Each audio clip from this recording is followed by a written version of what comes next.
हमारे रमज़ान की खुसूसी इफ्तार ट्रांसमिशन में केरोनीमा न्यूज़ के प्लेटफॉर्म से ब्रादरान इस्लाम आपकी मेज़बान सैफ़ी आपको खुशामदीद कहती हूँ। नाज़रीन, रब ताला के करम से, मालिक के एहसान से और परवरदिगार के करम से आज हम 26वें रोज़े में दाखिल हो चुके हैं। 26वां रोज़ा, तीसरा अशरा, आखिरी अशरा, जहन्नुम की आग से निजात का अशरा। अल्लाहुम्मा अजरनी मिनन नार, अल्लाह हमें जहन्नुम की आग से बचा। परवरदिगार हमें जहन्नुम की उस तमाम आग से, उस हिला देने वाली आग से, उस मौत के बाद फिर मौत देने वाली आग से हमें बचा। हमारी हर दम, हर लम्हा, इन आखिरी पलों में, इन आखिरी लम्हों में, इस आखिरी अशरे में अब यही दुआ है, क्योंकि ये रमजान मुबारक का मुबारक महीना माह सियाम अब हमसे रुखसत ले रहा है।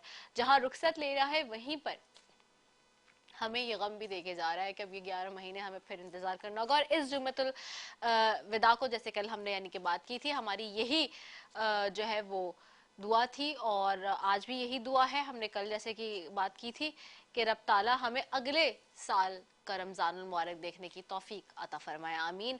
इस मुबारक महीने में यही हमारी दुआ है और रब ताला के नाम से, उसके बाबरकत कलाम से ट्रांसमिशन का आगाज़ करेंगे, जिसके लिए मेरे साथ यहाँ पे कारी मोहम्मद सानी मौजूद है। उनकी तरफ जाऊँगी। अस्सलाम वालेकुम कारी साहब, क्या हाल है, कैसे हैं आप? आज कौन सी सूरह है जिसकी तिलावत कुरान पाक समात करेंगे? सूरतुल अहज़ाब। चलिए जी, बिस्मिल्लाह। अऊज़ु बिल्लाहि मिनश शैतानिर रजीम। बिस्मिल्लाहिर रहमानिर रहीम।